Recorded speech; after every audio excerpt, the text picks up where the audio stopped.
What's up everyone, welcome to my channel. If you're new to my channel, my name is Meher and I do food and travel related videos. So this video is mainly gonna constitute of everything you need to know before you travel to Thailand for the first time.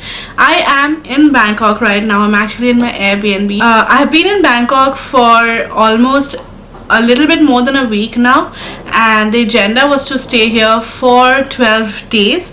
And this is literally my last day in this Airbnb, and tomorrow we are gonna move to this beautiful hostel called Once Again Hostel. Pardon me because I have somehow I'm a little under the weather and I have got cold, so my voice might be a little bit nasally. It's my first time out of the country if I don't count Nepal, since I live very close to Nepal, so we go to Nepal quite often, but this is like my first real international destination that I have traveled to.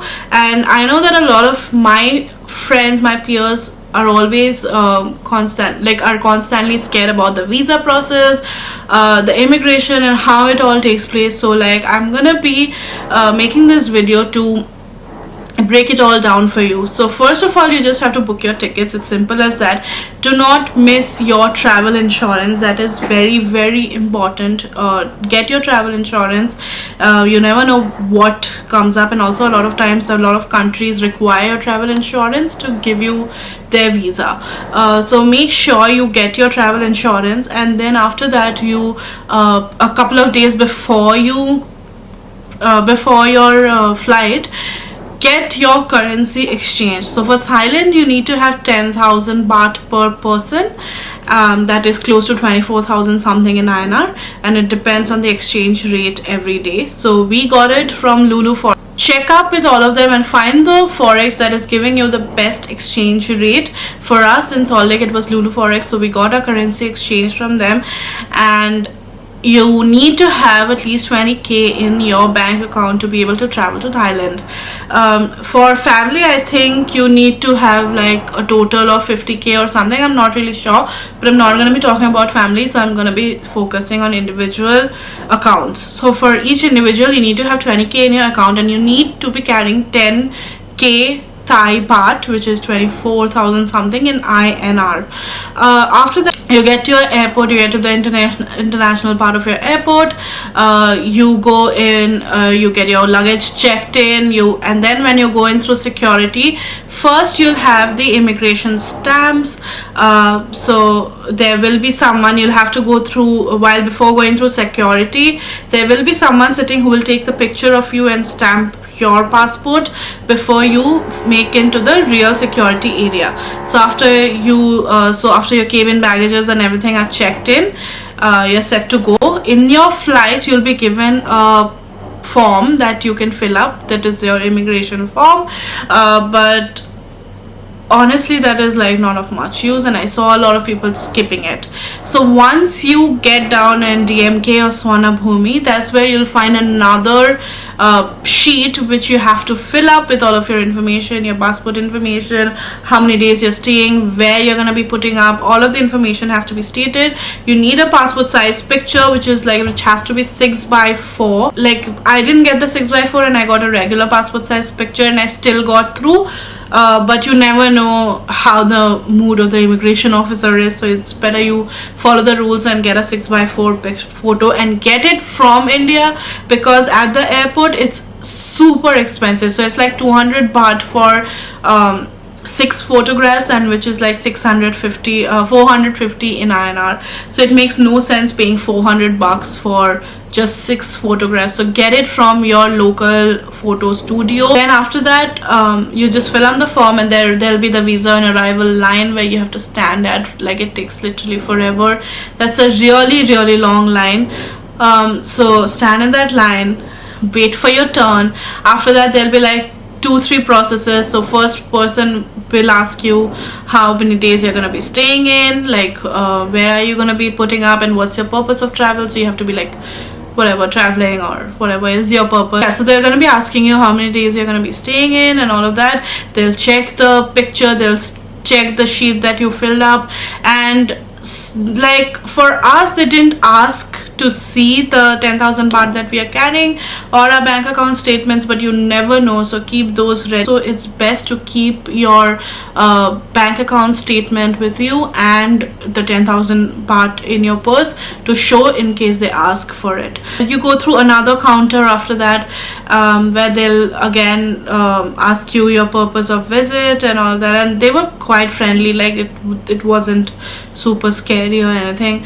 And then after you're done through both the counters, you finally, while you're getting out, you'll have this another booth where you have to stand in queue. They'll ask you how many days you're visiting, and then they'll ask to take a picture of yours, and they'll give you the final stamp.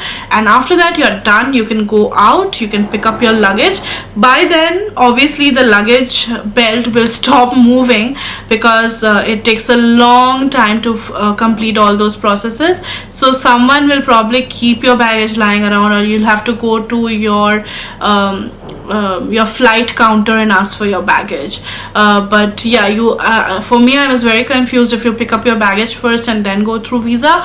But no, you go through visa first, and in the end, for us at least, since the belt was already occupied by another new flight that had just landed, somebody had picked up our luggage and kept it near the bag. But it, of course, like, it's not very safe, and you never know, like, this is where exactly you never know what happens to your luggage, and this is when your travel insurance will come into use.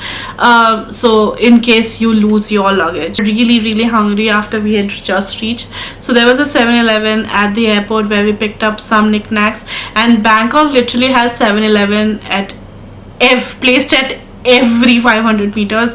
There are so many 7-Elevens, and you get everything in those 7-Elevens. And the best part is you get to have like coffees at all the departmental stores in Bangkok, and their coffees taste incredible. They're cheap and good coffee, I'm not kidding. They also have Family Mart and all of those places where you can buy groceries in case you're staying at an Airbnb like us and you decide to cook in, which we did a few times. So since we had been living here for 2 weeks and we didn't really want to eat out every day, so we cooked in a lot of our meals, and you can do that in your hostel as well. You can do that anywhere literally. So there are a lot of departmental stores, and you do not have to worry at all about that. After that, you need to take a cab, and Grab is going to be your best friend in Bangkok. There's no Uber, there's no Ola, there's Grab and there's Lyft. I personally did not find any Lyft, and I do not know if Lyft actually applies on the road. So because for Lyft you needed a phone number to register, and I did not have my phone number then, so I took a Grab. Grab is very easy, and they have the driver can call you actually by using the internet, so you do not really need a proper phone number. We had landed in DMK, which is Don Muang Airport, and not Swarnabhumi. So from Don Muang to Khao San Road, it took us about 373 baht, which is quite expensive. But if you take regular taxis, they might even charge you 1,000 baht. You never know. So Grab, make sure you download Grab before you visit Bangkok, because it's really gonna come into use for everything. If you want to order groceries, if you want to order food, if you want to get a cab, if you want something delivered, like there's Grab for everything. So and also they're like very reasonable, and the prices are you don't have to haggle for the best price. So then we moved to Khao San, and Khao San we were at Everyday Bangkok Hostel, which was also a very beautiful hostel.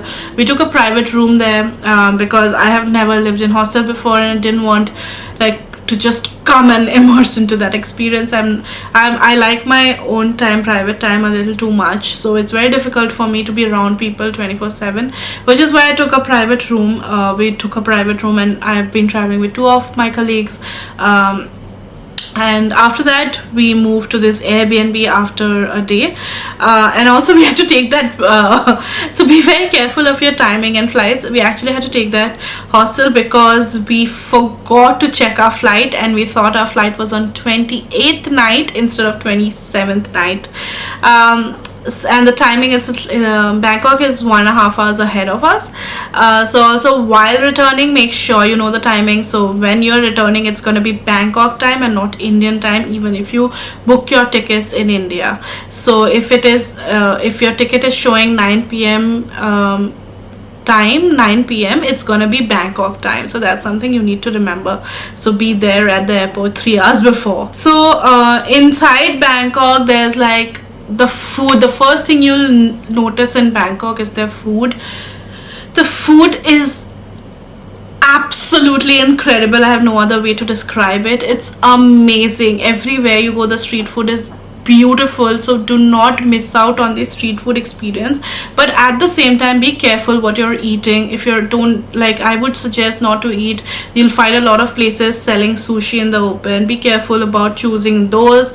Be careful about having fresh fruits, because you do not want to get Bangkok belly just as you enter Bangkok. So give your tummy a little bit of, give your gut a little bit of time to adjust to the new cuisine, and maybe cut back on non-vegetarian food a little bit for the first couple of days, because you never know how your body is gonna react, and especially outside India, going to a doctor and everything can be like really expensive, so you have to be careful about what you're putting in your mouth.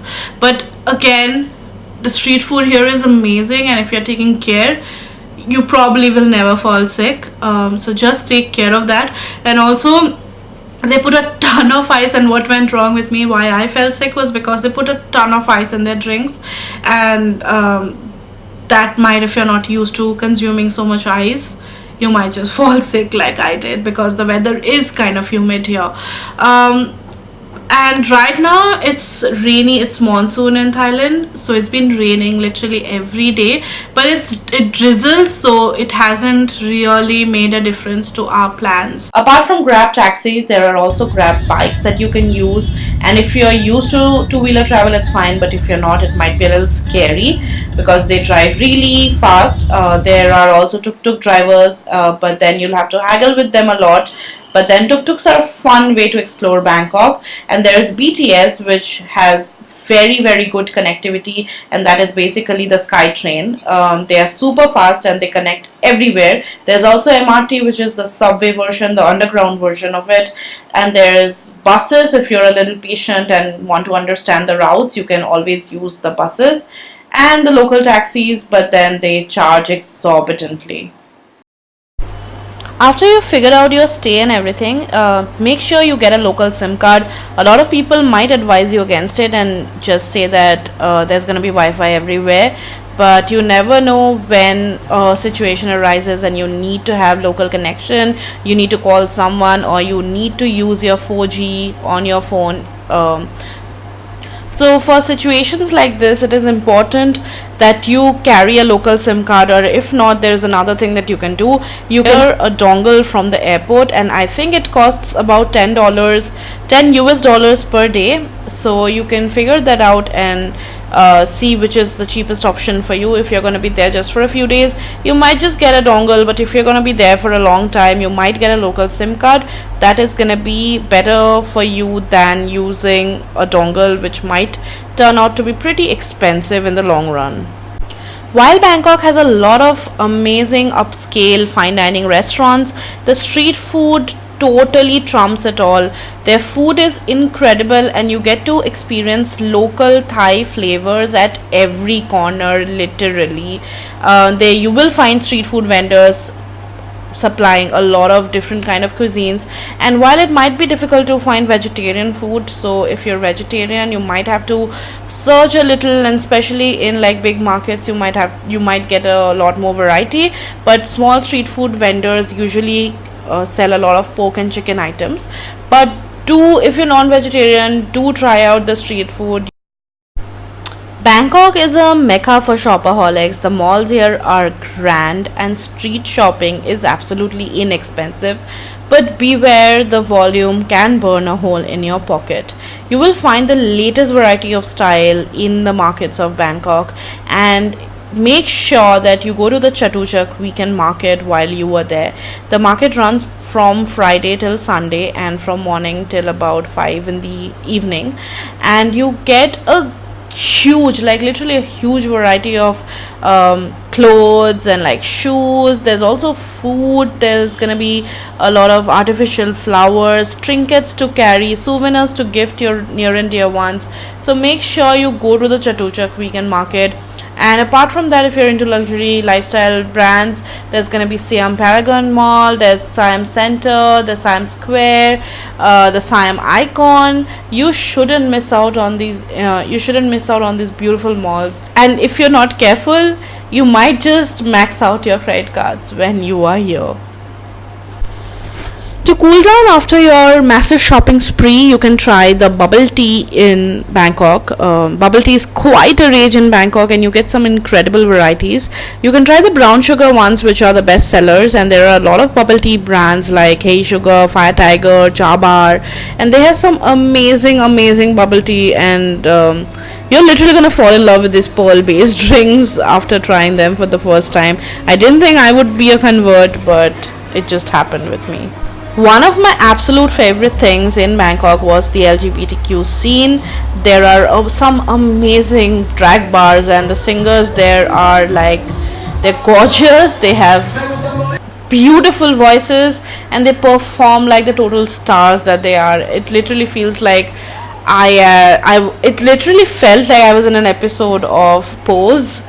And honestly, like, I think that was the best part of Bangkok for me, like the LGBTQ scene. The people there were so carefree and so like in love with who they are and not ashamed of their identity. When in Bangkok, getting a tattoo is sort of like a rite of passage, but be careful when you're choosing your tattoo artist. Make sure you do your research and also find out the best rates. So while I do not believe that you should haggle with a tattoo artist, I do believe in respecting someone's art, but make sure you're not getting ripped off. And read the reviews, find a good tattoo artist, and always ensure that the place is hygienic. I did end up getting a tattoo, and that is something that I wanted to do while in Bangkok. And also, one more thing that I would love to add: Bangkok gets a really bad rep for its sex tourism, but if I'm being completely honest, Bangkok is very safe. You do not have to feel you will not feel unsafe even for a single minute here. I have come home from a party all by myself late in the night, like at 2 a.m. I've traveled all alone in a grab, and I did not even for a second feel unsafe. You can even find a lot of lady drivers in grab. Then you honestly, unless you're in a place in an area which is known for sex tourism, you will not encounter anything shady in Bangkok. So a lot of times even people who come here go back home and say things like Bangkok is dirty, Bangkok is unsafe, but I'll be very honest here. Bangkok is incredibly safe, yet you still have to take precautions like you do anywhere in the world. You might not want to do something which is risky, and you might want to keep your friends and family informed about your whereabouts. And because there's always a difference in the sort of activities that my roommates and I like, I have mostly wandered solo in the city, and you do not have to feel unsafe even for a minute inside Bangkok if you're a solo female traveler. And the best part about Bangkok is like the people. They're so Thai people are incredibly friendly. People are gonna smile at you, people are gonna talk to you, people are gonna be very helpful. Like, I once couldn't communicate with my grab driver, and a local girl took my phone, explained to the driver where I was standing, and she also told what color of clothes I was wearing, so he wouldn't have any difficulty finding me. So the people are very helpful. So in case go to the young crowd, like the young people speak English, so you wouldn't have any problem communicating with them in case you're stuck somewhere. And contrary to popular belief, not everyone speak English here. Thai is very popular. In fact, a lot of the road signs are also in Thai, so that might be a problem, and you might want to learn a little bit of Thai, like even Swadika, Kapkun Kha. These are like hello, thank you, like even small words might make a difference. But contrary to popular belief, like literally nobody speaks English apart from the young crowd. It's very difficult to find people who speak in English. So communication might be a problem, but most people understand what you're trying to say. So if you're showing them a picture, or if you're saying simple things, they will understand and they will help you out. So yeah, that's basically the basics of traveling internationally for the first time. So if you guys are planning to come to Bangkok, do let me know. I would love to know from you, if you've already traveled here, what was your experience like, and suggest some places that I shouldn't miss out the next time I'm in Bangkok. I hope you guys enjoyed the rest of the vlogs that I made inside the city. Goodbye, take care, and have a good day.